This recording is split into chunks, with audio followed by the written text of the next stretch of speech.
Ito po si Mother Care XSS Pocket Stroller. Good for cabin stroller and fit for 6 months old hanggang 3 years old. Okay? So, may kasama po siyang bag. Already washed na po yan. Pati yung stroller, ready to use na po. And then, meron pa siyang kasamang manual. Okay? So, ang stroller po natin, wala po siyang issue. No faded, no discoloration. Ito po yung details po niya is 1 by 1. Okay? So, sa canopy, okay na okay, color black. Sa pag-fold sa kanya, ganyan. Okay? So, sa seat pad niya, ayan. Okay, ang ganda ng colorway po niya. Para siyang, leopard yung color niya. Colorway niya. Okay? So, yan yung details po niya. Okay? So, okay, yung mother po. Yan na kayo. Okay? So, 5 harness, safe na safe si baby. Wala po yung putol. Press nyo lang po itong color white. Ayan. And then, shoot nyo lang po. Okay. So, yan. Okay. So, regarding naman po sa footrest niya, ito yung tapakan ng paa. Okay. So, yung gulong, okay po siya. Hindi po siya pudpod. Easy to maneuver, nag-swivel. Kung gusto niyo pong one way lang, angat nyo lang ganyan yan. Okay. Pag-i-head niyo si baby. Okay. Baba nyo lang po para mag-swivel. Yan po yung details ng body frame sa harapan. Pwede po ito sa masaselan po. So, body frame naman po sa right side. Ayan yung details. Hindi pa siya namumuti. Okay. Regarding naman sa likod, and po yung stopper niya, naka-cable po yan. Baba nyo lang po para mag-stop.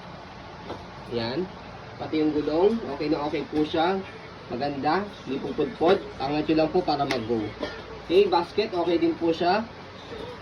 Yan. Body frame po sa kabilang side, okay na okay din po.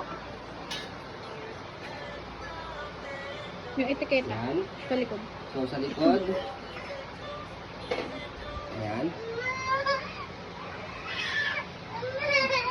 Ito-fold.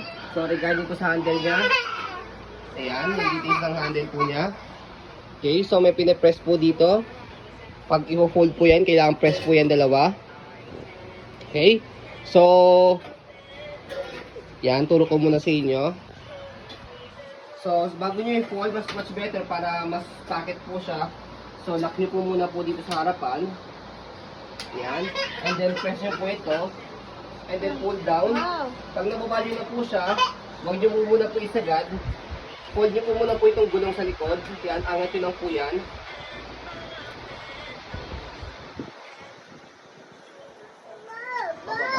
Yan. Ganun din sa kabila. Pababa nyo po siya. Yan. So, kapag naganyan nyo na po siya, baba nyo lang po. Yan. Okay, para maganda po yung pagkakafold ng packet niya. Yan. So, kapag ganyan na po, fold nyo po paharap. Okay, and then may lock po siya sa gitna. Okay, so compress nyo lang po siyang ganyan para mailock nyo po sa gitna. So, yan. So, ganyan lang siya kaliit kapag po naka-packet po siya ng folding. Pag i-open. Okay, so nasa 3 kilo lang po yung may titula po siyang 4 kilo. Magkakala po siya. Okay, so sa pag-open po sa kanya, tanggalin nyo lang po yung lock sa gitna. Bukan nyo lang po siya. Tapos, yan. Bukan nyo lang po siya. Tapos, angat nyo lang ganyan. Okay, so ito, sa gulong sa likod. Yan. Press, slide nyo lang yan. Tapos, bukan nyo po. Ganun din sa kabila. Slide, tapos buka. Okay, so after nyan, yung handle, press nyo po ulit tapos para umangat siya. Tapos, bukan nyo lang po yan. Ganyan. Okay, pag buka mo pang ganyan, bukan nyo lang ganyan. Hanggang mag-lock po ito. Yan. So, after nyan, okay na po yan. Lagi mo si Anaya. Okay, so yung baby po namin, ito, 22 months.